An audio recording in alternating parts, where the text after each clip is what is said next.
Welcome to Home Science Classes by Neha Ma'am. Today we discuss about sodium. आज के इस video में हम सोडियम के बारे में चर्चा करेंगे। सोडियम क्या है, इसे हम अपने भोजन में किस रूप में लेते हैं, इसके सोर्सेस क्या हैं और इसके फंक्शंस यानी कि इसके कार्य क्या है हमारी बॉडी में।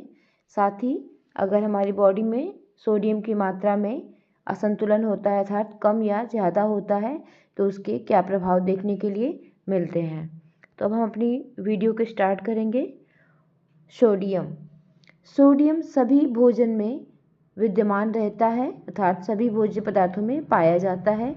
यह क्लोरीन के साथ मिलकर सोडियम क्लोराइड या साधारण नमक के रूप में रहता है। यद्यपि सोडियम सभी भोज्य पदार्थों में थोड़ी या अधिक मात्रा में रहता है, फिर भी इसे शुद्ध रूप में साधारण नमक के रूप में प्रत्यक्षतः व्यक्ति द्वारा प्रतिदिन ग्रहण किया जाता है। अर्थात यह सभी भोज्य पदार्थों में उपस्थित रहता है परंतु हम इसे नमक के रूप में डेली ही अपने भोजन में शामिल करते हैं।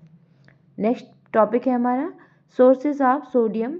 सोडियम के स्रोत अर्थात सोडियम हमें किन किन खाद्य पदार्थों से प्राप्त होता है।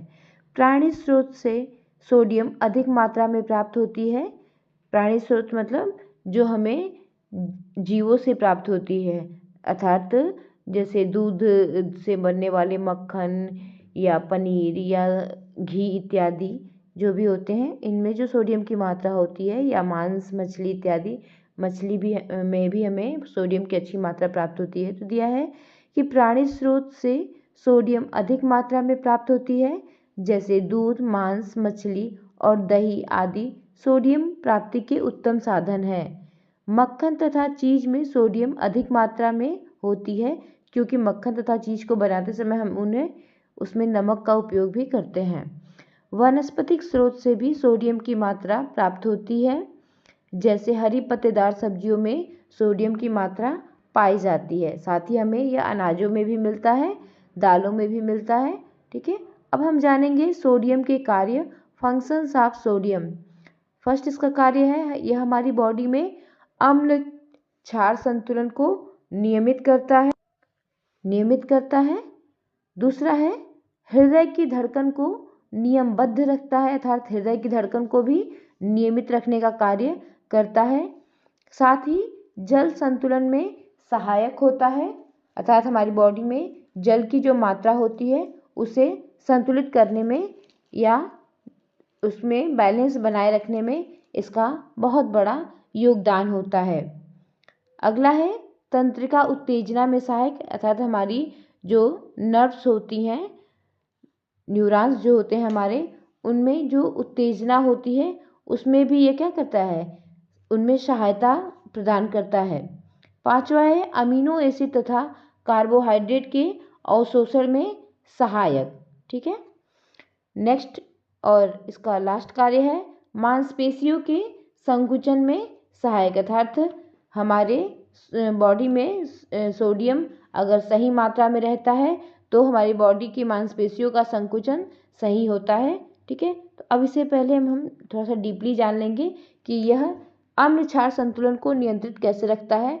तो सोडियम रक्त में अम्ल क्षार को संतुलित बनाए रखने में अहम भूमिका निभाता है क्योंकि कुल उपस्थिति का लगभग 50% मतलब हमारी बॉडी में जितना सोडियम होता है उसका 50% भाग सोडियम क्या होता है, बाह्य कोशीय रसों यानी कि एक्सटर्नल जो फ्लूइड होते हैं हमारे कोशिकाओं के बाहर पाए जाने वाले जो तरल पदार्थ होते हैं उनमें उपस्थित होता है।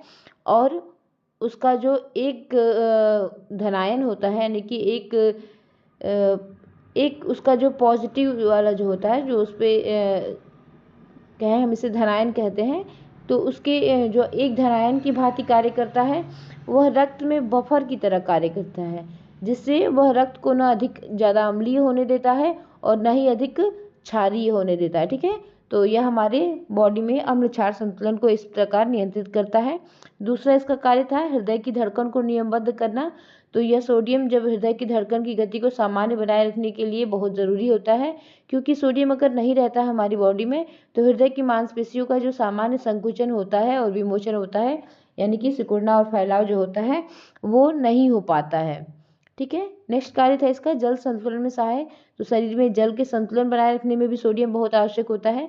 जब भी कभी हमारे शरीर में सोडियम की मात्रा वांछित मात्रा से अधिक हो जाती है तो सोडियम पसीने के माध्यम से त्वचा से बाहर हो जाता है और इस प्रकार से वह जल संतुलन में सहायता प्रदान करता है।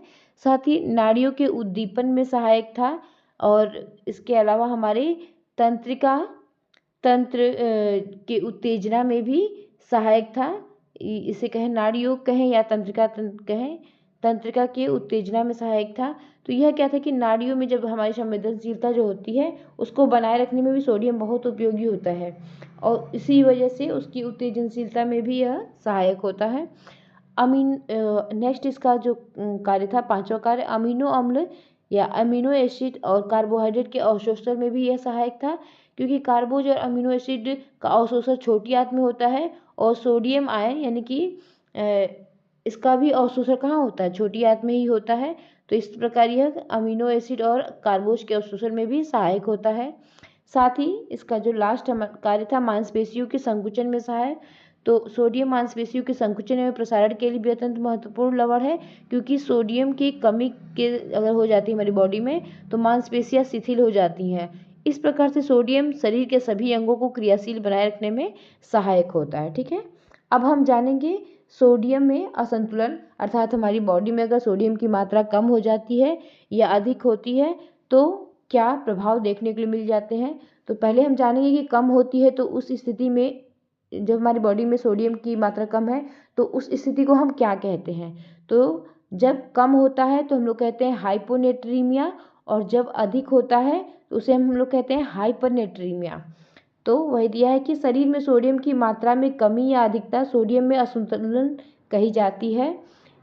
हाइपोनेट्रीमिया, शरीर में सोडियम की कमी हाइपोनेट्रीमिया कही जाती है।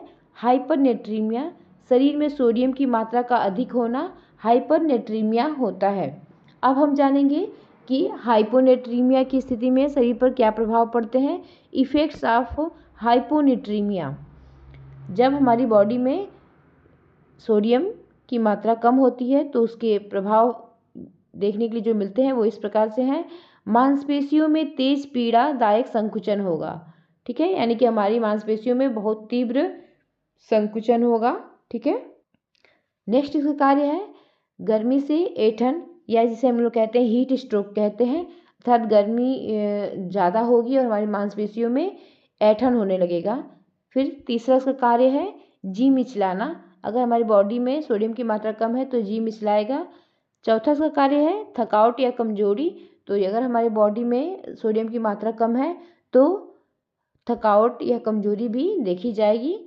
पांचवा इसका जो कार्य है हाथ एवं जोड़ों या पेट की पेशियों में ऐंठन होना। ठीक है, अगर हमारी बॉडी में सोडियम की मात्रा कम पाई जाती है तो पहले ही आप लोगों को बता दिए कि ये शरीर के समस्त अंगों को क्रियाशील बनाए में रखने में कार्य करता है। तो अगर कम हो जाती है मात्रा तो हाथ जोड़, मतलब हाथों के बीच में या फिर जहाँ जहाँ ज्वाइंट है सब वहाँ की पेशियों में ऐंठन होने लगेगा। ठीक है, तो ये तो रहे हाइपोनेट्रीमिया के इफेक्ट्स। अब हम जानेंगे इफेक्ट्स ऑफ हाइपरनेट्रीमिया, या जब हमारी बॉडी में सोडियम की मात्रा अधिक हो जाती है, NaCl की मात्रा जब हमारी बॉडी में अधिक हो जाती है तो इसके क्या क्या प्रभाव देखने के लिए मिलते हैं। तो फर्स्ट है शरीर में सूजन देखने को मिलता है, यानी कि अगर हमारी बॉडी में सोडियम की मात्रा अधिक हो जाती है तो हमारी बॉडी में क्या होता है, जल का जमाव अधिक होने लगता है, जिससे हमारी बॉडी क्या हो जाती है, सूज जाती है। ठीक है। अगला है रक्तचाप में वृद्धि, जब हमारे बॉडी में सोडियम की मात्रा अधिक हो जाती है तो हमारा ब्लड प्रेशर भी बढ़ जाता है। ठीक है। तीसरा है इसका कार्य शरीर में प्रोटीन की कमी हो जाती है, तो जब भी हमारे शरीर में क्या होता है कि अगर ज़्यादा सोडियम की मात्रा हो जाती है तो प्रोटीन की कमी होने लग जाती है। ठीक है। और अगला इसका कार्य है ऊतकों में पानी भर जाना, यानी कि हमारी बॉडी के जो ऊतक होते हैं, सेल्स होते हैं, सेल्स जो ऊतक बनते हैं उनमें पानी का जमा होने लगता है। तो आपको पहले जिसकी वजह से शरीर में सूजन भी देखा जाता है। ठीक है, तो इस प्रकार से ये हम आज जाने कि हमारी बॉडी में सोडियम की मात्रा अगर कम होती है तो उसका क्या प्रभाव देखने को मिलता है, अधिक होती है तो उसका क्या प्रभाव देखने को मिलता है, साथ ही सोडियम के हमारी बॉडी में क्या कार्य हैं, सोडियम हम किन किन खाद्य पदार्थों से प्राप्त कर सकते हैं। इस प्रकार से आज हमने अपने इस वीडियो में सोडियम के बारे में विस्तृत रूप से जानकारी ली। Thanks for watching. Please like share and subscribe.